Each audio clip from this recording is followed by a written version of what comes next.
Baby clapping, अच्छा लगा? Once again.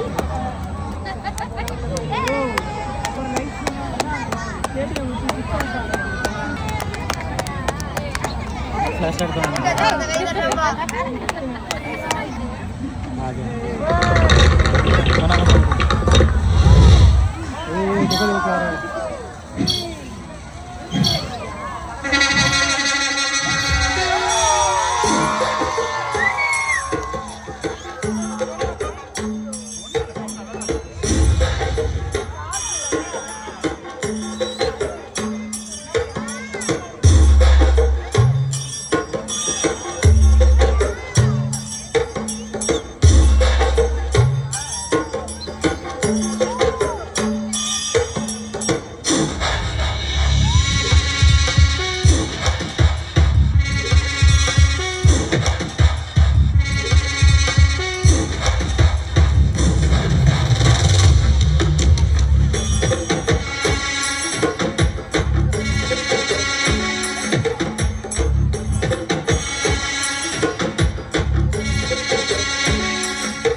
மனிதன் நாகரீகம் எனும் குடிலில் ஏறி வசிக்கத் தொடங்கும் முன் ஒலிகள் அரை கூவல்களாய் வடிவம் பெற துவங்கிய காலம் தொட்டு கல் தோன்றி மண் தோன்றா காலத்தே முன் தோன்றிய மூத்த மொழி நம் அன்னை தமிழ் மொழி. காலமெல்லாம் கடந்து நிற்கும் நம் தமிழ் மொழி உலகின் மிக பழமையான மொழி என்று கருதப்படுகிறது. மொழிகளுக்கெல்லாம் தாய்மொழியாக திகழ்ந்து தமிழரின் வரலாறு, வாழ்வியல், அறம், மாண்பு மற்றும் கலாச்சாரத்தின் அடையாளமாக மிளிர்ந்து வரும் அன்னை தமிழ் மொழியின் தொன்மையை அதன் பண்பாடு, இலக்கியம், சிற்பக்கலை, ஓவியக்கலை, கட்டிடக்கலை மற்றும் கல்வெட்டுகளில் காண முடிகிறது.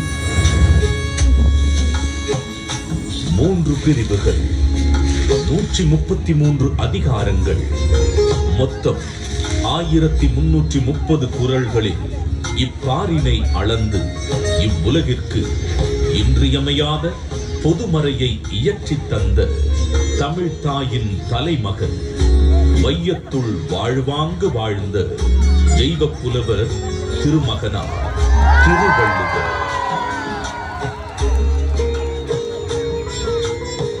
ஐயன் வள்ளுவனின் பிறந்த வருடம் தமிழக அரசால் கிமு 31 என்று வழங்கப்படுகின்றது. சென்னையின் மயிலாப்பூரில் வாழ்ந்ததாக கருதப்படும் இவர் காவிரி பாக்கத்தை ஒட்டி வாழ்ந்து வந்த மார்க் செயின் என்பவரது மகள் வாசுகியை மணம் முடித்தார் என்றும் கூறப்படுகின்றது. தன்னை பற்றிய குறிப்புகள் மிக குறைவாகவே கிடைக்கப் பெற்றுள்ள போதிலும் தன் சொற்களால் தமிழ் கடத்தி சாதி மத வேதங்களை களைந்து மனிதத்தை உயர்த்தி பிடித்தவர் வள்ளுவர் திருமகனார்.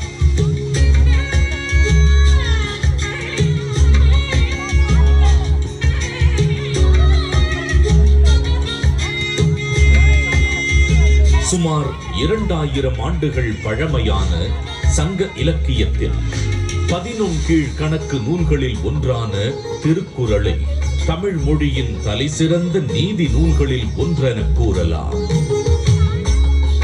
1.5 அடியில் 7 சொற்களில் மட்டுமே கொண்டு எழுதப்பட்டு ரத்தின சுருக்கமாக, அதே நேரத்தில் மிக ஆழமான கருத்துக்களை வெளிப்படுத்தும் நூலாக, மிகச் சிறிய வார்த்தைகளில் மிகப்பெரிய தத்துவங்களை அடக்கியுள்ள நூலாக இருக்கும் திருக்குறள் இன்றும் அது வகுத்தளிக்கும் நெறிமுறைகளுக்காகவும் அது வழங்கக்கூடிய பகுத்தறிவிற்காகவும் தமிழர்கள் மட்டுமல்லாது பல்வேறு மக்களாலும் விரும்பி போற்றப்படுகிறது.